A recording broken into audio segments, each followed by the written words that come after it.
está falando do tabelionato de notas, que é a sua principal atribuição lá, uma das principais atribuições. Sim. O que faz um tabelionato de notas, né? Pra galera que, assim, imagina que Dona Lourdes está lá em casa agora, não entende nada de cartório, está ouvindo, e fala assim, o que um tabelião de notas faz?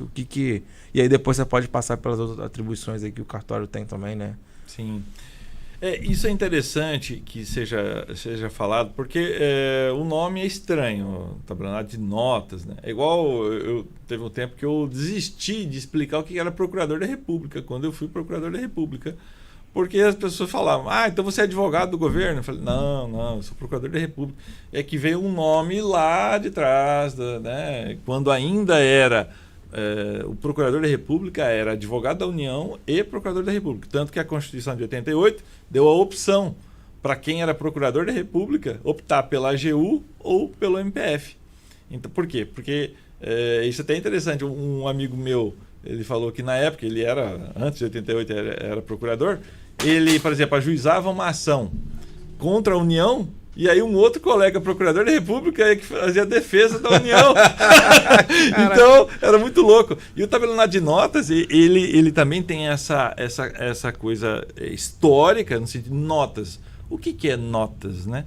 Notas tem a ver com escrita. E da onde vem isso? Do escriba. Aquele lá da Bíblia ainda, aquele que era o versado, era aquele que sabia ler e escrever.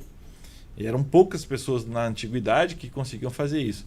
E eles eram promovidos, né, pelos reis, pelos imperadores, a escribas, que seriam os tabeliães. Seriam aquelas pessoas que, olha, eu vou constatar aqui que fulano chegou hoje de viagem e está doente, assim, assim, assim. Esse era o escriba, esse era o tabelião, que hoje é chamado tabelião de notas. E nas notas, nós temos os atos mais diversos e importantes da vida, né? Estava até comentando hoje, inclusive com o próprio Adil que eu conversei, o tanto de uniões estáveis que nós temos no cartório de Rio das Ostras. Pelo menos umas 10 por dia nós estamos fazendo, né? Talvez porque Legal. As pessoas tenham descoberto isso e queiram formalizar aquilo que já existia de maneira fática, né? Então vai lá e faz a união estável. E depois, quando quer, né, quando dá certo, converte em casamento. Então isso é feito através de escritura pública. E aí nós temos uma diversidade de escrituras, né? Seja escritura referente à compra e venda, que é a mais usual, que as pessoas conhecem realmente. Eu fiz uma lá semana passada, né, com o Kevin lá, né? Não, foi, né?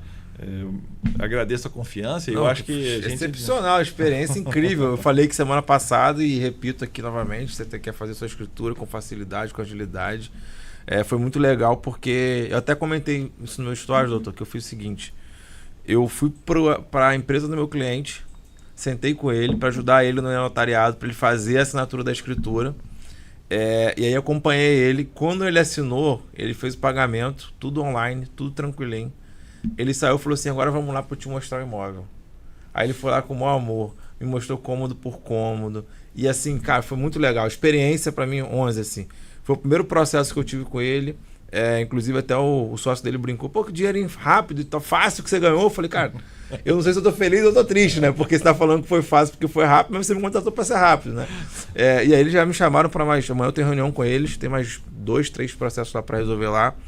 Para vocês entenderem, não tem remuneração no cartório, nada. Meu objetivo é realmente oferecer o melhor para o cliente. Então, eu digo, você quer conhecer uma experiência de cartório novo, de uma nova concepção, vai lá no primeiro ofício, procura o Dr. Robson, que é espetacular a experiência, cara. E isso é importante porque hoje as pessoas não têm mais tempo, né? As pessoas elas vivem correndo atrás do tempo, na verdade, para tentar se conciliar com vários trabalhos. Tem pessoas que têm 3 trabalhos. Tem pessoas que dão aula de manhã, dão aula à tarde e ainda cuida de filho. Então, o cartório hoje, praticamente tudo que nós temos pode ser feito de maneira digital. Isso é interessante. Então, a escritura pública, por exemplo, seja de compra e venda, seja direito de laje, seja direito de superfície, seja uma questão de usucapião, né, uma ata do usucapião, as questões em geral, tá? Uma ou outra não, mas em geral podem ser feitas digitalmente. As pessoas têm até evitado, às vezes, ir no cartório, né, quando tem o e-notariado, porque nós temos clientes, por exemplo, que estão em outro país. O cara está vendendo, por exemplo, um terreno ali no Alphaville, está nos Estados Unidos.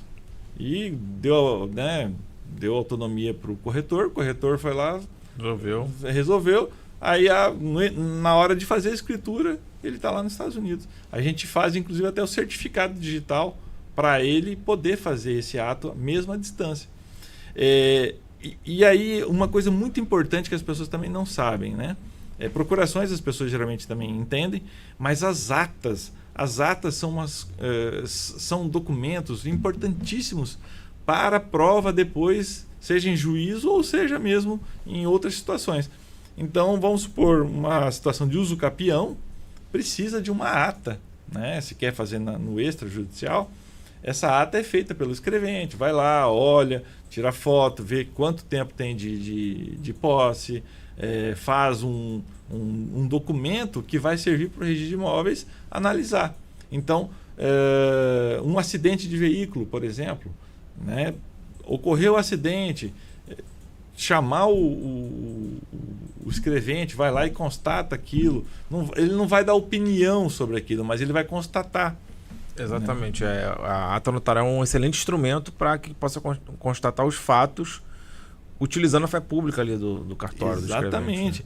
E veja que interessante isso. Nós estamos sendo muito procurados para fazer atas de ocupação ou desocupação. Também de imóveis, às vezes de imobiliárias. Por quê? Se chega, de repente, um inquilino a abandonar o imóvel sem pagar, é importante que aquela constatação seja feita por alguém que tenha fé pública. Porque senão a imobiliária vai ficar eternamente brigando qual foi o termo final ali. Foi dia 10 de janeiro, foi dia 12, foi dia 20. Então, a pessoa desocupa, por exemplo, um imóvel, ou ocupa um imóvel. Então, vai lá o escrevente e confirma, olha, está ocupado o imóvel, encontrei fulano de tal aqui.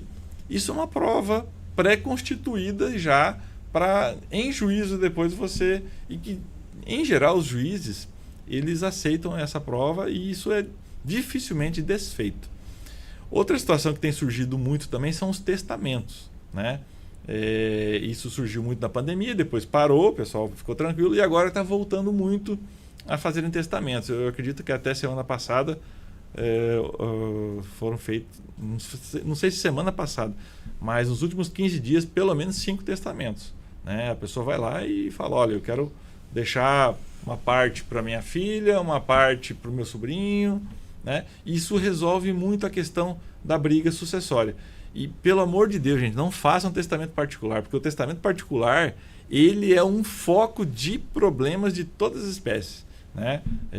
Esses dias até a gente estava estudando um caso lá que a pessoa largou um testamento particular horrível, difícil de lidar, não dá para entender o que a pessoa queria, e aí fica brigando, depende de uma homologação judicial, isso. Então é uma briga eterna entre os herdeiros. E no testamento público, veja, com a fé pública do tabelião, que significa que aquilo, em tese, é verdadeiro até prova em contrário. Então, é difícil, muito difícil você acabar deixando caduco, né, um testamento público. Não raro, eu ainda não fui porque tenho aí pouco tempo de serventia. Mas amigos meus são chamados no fórum lá, porque algum herdeiro fala assim, olha, meu pai não estava bem da cabeça e foi lá e fez o testamento público. Só que aí o meu amigo tabelião chega lá e fala, olha, doutor, ele estava bem sim. Fé pública. O que o juiz vai fazer? Você estava falando de ata, aí me deu um clique aqui de um caso aqui eu já fui por caso para fazer a ata de desocupação, de ocupação. Exatamente. Muito legal, cara. Essas coisas são muito importantes. Vazamentos. Ou situações, por exemplo, de esgoto. Vício oculto também. Vício oculto, situações entre vizinhos, invasões. Invasões, não vou falar invasão, mas o cara tá largando alguma outra coisa do lado do vizinho. Vai lá o escrevente, constata que, olha, realmente eu vi que tal coisa está jogada do lado, no terreno do vizinho. Tem cara que joga pedra, joga não sei o que, constata isso. São coisas importantes, parece bobagem, mas que lá na frente isso vai fazer toda a diferença, né? Um veículo que veio, de repente, com defeito, sei lá, faltando um step, algo nesse sentido. São inúmeras as possibilidades. A ata até de prova de vida. O sujeito, assim, o cara é aposentado da Marinha, por exemplo, ele tem que fazer uma prova de vida lá. A família quer garantir que aquilo realmente tem efetividade, faça a prova de vida através de uma ata de constatação. Né? Muito bom. E é engraçado, né? Às vezes as pessoas falam que reclamam do cartório pra caramba, mas aí você vai falar assim, e aí, como é que tá a documentação? Não, cara, tudo certinho, fiz no cartório. E aí, essa é uma fala que acho que reitera o que a gente está conversando sobre essa segurança jurídica que o cartório tem, né?